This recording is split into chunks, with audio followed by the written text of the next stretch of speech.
Y bien, queridos amigos, hermanos y oyentes de este canal, alabo a mi Salvador. Te quiero en este día compartir o tratar de analizar o de meditar un poco en un pasaje de la Biblia del Antiguo Testamento que no sé si es tan estudiado, tan analizado, pero que es tan profundo. Me estoy refiriendo al cántico de Moisés, del siervo del Señor tan importante que fue de Moisés. Voy a leer solo algunos versículos, ¿no?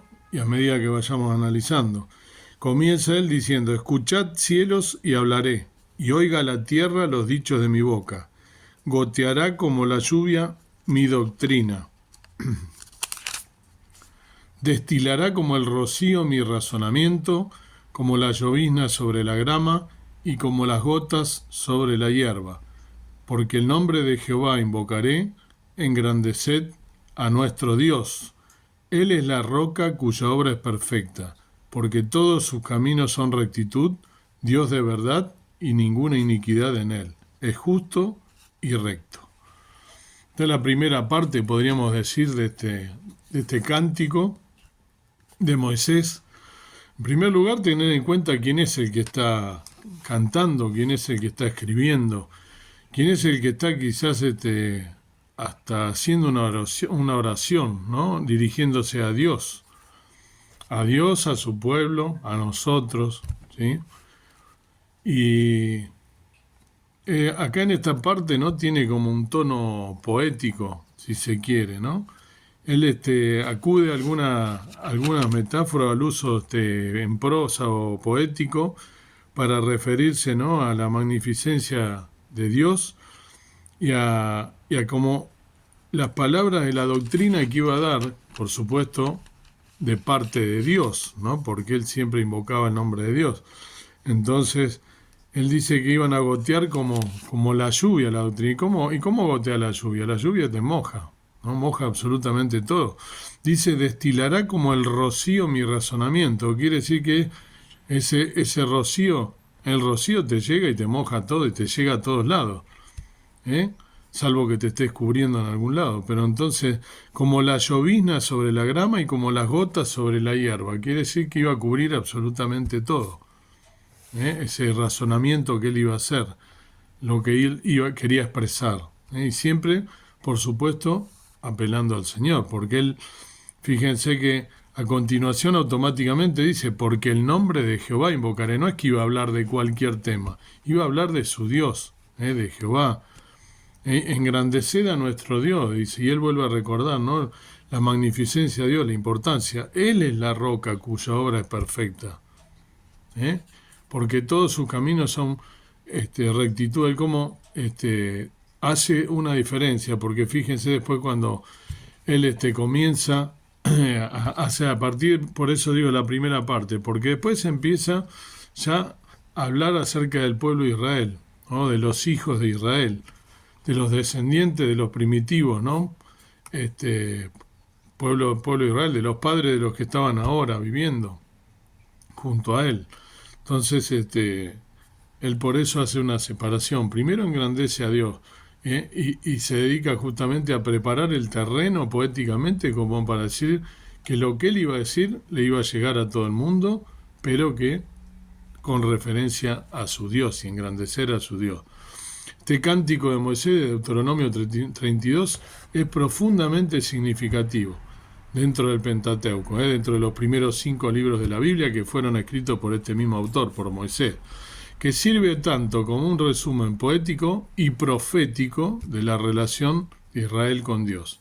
Este cántico es entregado por Moisés justo antes de su muerte y de la entrada de los israelitas en la tierra prometida. Es una pieza de escritura conmovedora y poderosa que encapsula temas de la fidelidad de Dios, la infidelidad de Israel, el juicio divino y la redención final.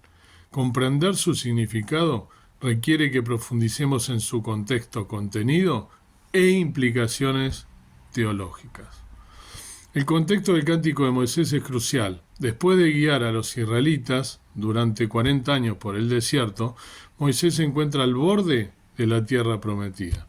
incapaz de entrar él mismo debido a su propia desobediencia, ¿no? Eso después nosotros lo vemos al final de este cántico, ¿no? Expresado del versículo 48 al versículo 52. Sabiendo que su tiempo está cerca, Moisés pronuncia sus últimos discursos a los israelitas, instándole a permanecer fieles a Dios. El cántico de Moisés, registrado en Deuteronomio 32 del 1 al 43, es parte de esta última exhortación. Está destinado a ser un testigo contra el pueblo de Israel, recordándoles su pacto con Dios y advirtiéndoles de las consecuencias de romper ese pacto. El contenido del cántico de Moisés se puede dividir en varias secciones, cada una con su propio enfoque. El cántico comienza con un llamado al cielo y a la tierra para que se escuchen, ¿no? Estableciendo la gravedad y relevancia universal de su mensaje. Moisés luego alaba a Dios por su grandeza, como dije, y justicia, describiéndolo como una roca cuyas obras son perfectas y cuyos caminos son justos. Esto prepara entonces, como dijimos, el escenario para el contraste con el comportamiento de Israel. Hace una separación. Una primera parte diciendo hasta acá, nuestro Dios. De ahora en más, lo malo que hizo su pueblo, la desobediencia de Israel. Moisés relata cómo Dios eligió a Israel, describiendo su historia temprana con imágenes tiernas. Dios es retratado como un padre cariñoso y un águila protegiendo a sus crías. Esto entre el 10 y el 12. Dice, hallólo en tierra de desierto y en desierto horrible y yermo. Trájolo alrededor instruyéndolo. Guardólo como a la niña de su ojo. Como el águila despierta su nidada, revolotea sobre sus pollos. Extiende sus alas, los toma, los lleva sobre su pluma. Fíjense qué descripción, ¿no?, que hace del cuidado que Dios tuvo para ese pueblo. A pesar del cuidado de Dios, Israel es descrito como un hijo descarriado e ingrato, una generación perversa y torcida. Esto lo vemos en el versículo 5. La corrupción no es suya, o sea, no es de Dios, la segunda parte. A sus hijos la mancha de ellos, generación torcida y perversa. Este tema de ingratitud y rebelión contra Dios recorre todo el cántico. El cántico luego cambia a un tono profético, prediciendo la futura apostasía de Israel y el consiguiente juicio divino. Moisés prevé que Israel se volverá complaciente y se volverá hacia otros dioses provocando la ira de Dios. Esto entre los versículos 15 al 18. Y engrosó Jeyurún y tiró coces. Engordástete, engrosástete, cubrístete y dejó al Dios que le hizo. Y menospreció la roca de su salud. Despertáronle a celos con los dioses ajenos. Enseñáronle con abominaciones. Sacrificaron a los diablos, no a Dios, a dioses que no habían conocido, a nuevos dioses venidos de cerca que no habían temido vuestros padres. De la roca que te crió te olvidaste, te has olvidado del Dios de tu criador. Esta sección, entonces, ahí le está diciendo, ¿no?, las consecuencias de esta infidelidad que son severas. Dios esconderá su rostro de ellos y sufrirán a mano de sus enemigos. Esto lo vemos del 19 al 25 descrito. Inclusive, ahora nosotros podemos ver que acá hay algo que, si ustedes han leído esto, no sé si con quién lo hayan leído, con quién lo hayan analizado, me atrevo a decir junto con otros teólogos y otros estudiosos de la Biblia, yo no soy teólogo pero sí soy crítico y soy de leer bastante, con bastante detenimiento la Biblia.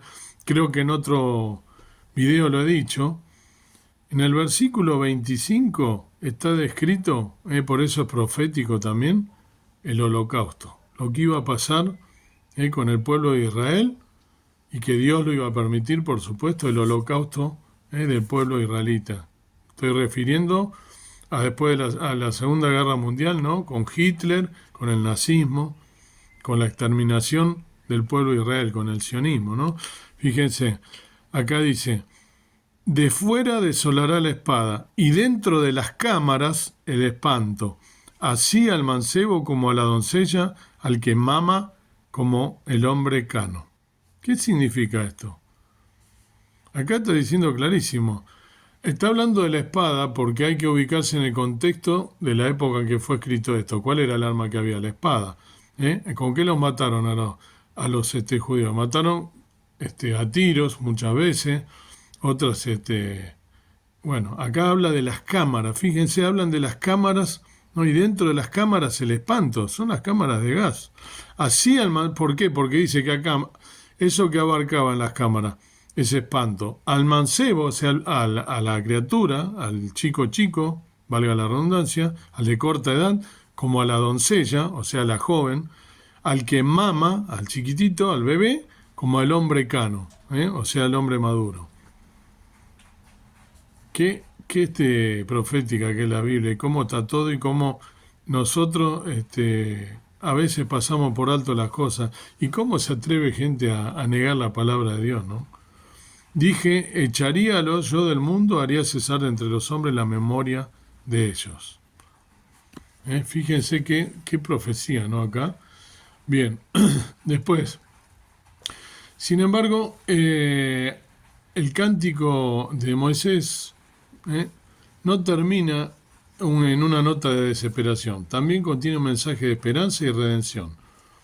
A pesar de la infidelidad de Israel, Dios promete vengar la sangre de sus siervos y hacer expiación por su tierra y su pueblo. Esto es Deuteronomio en el versículo 43. Alabad, gentes, a su pueblo, porque él vengará la sangre de sus siervos y volverá la venganza a sus enemigos y expiará su tierra a su pueblo. Esta promesa refleja el amor y la misericordia perdurables de Dios, incluso ante el fracaso humano. Señala una futura restauración y el triunfo final de los propósitos de Dios. La significancia teológica del cántico de Moisés es profunda. Subraya la santidad y justicia de Dios, quien no puede tolerar el pecado, pero también es misericordioso y fiel a sus promesas. El cántico destaca la seriedad de la relación del pacto entre Dios e Israel, enfatizando que la fidelidad a Dios trae bendiciones, mientras que la infidelidad trae juicio. Este tema dual de juicio y misericordia es un motivo recurrente a lo largo de la Biblia.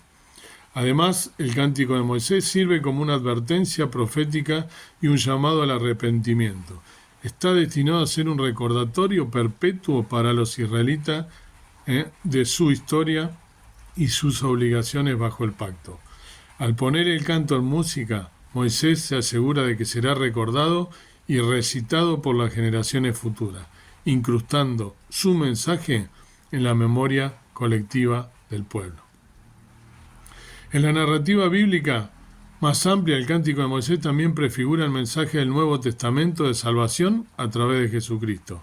Así como el cántico habla del juicio y la misericordia de Dios, el Nuevo Testamento revela cómo la justicia y el amor de Dios se expresan plenamente en la persona y obra de Jesús.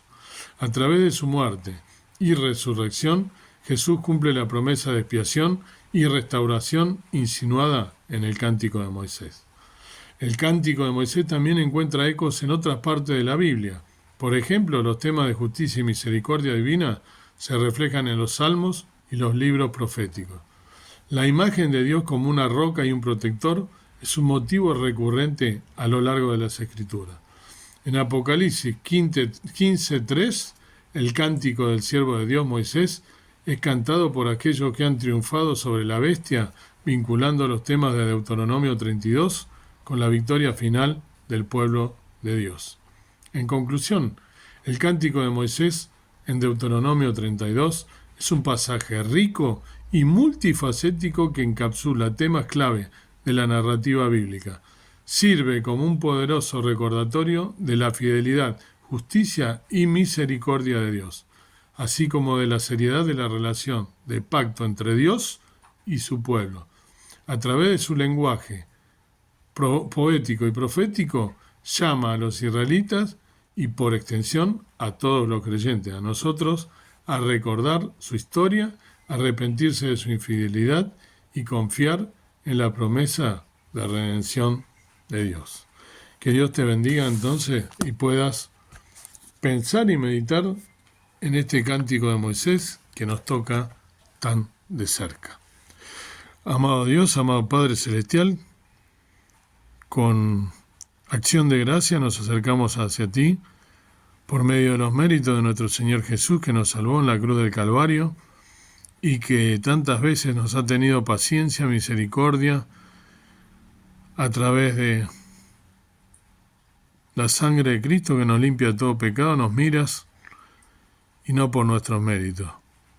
Nos tiene tanta tolerancia de la irreverencia, de nuestra falta de dedicación, de nuestra infidelidad, cuando tú eres fiel y para siempre tu misericordia.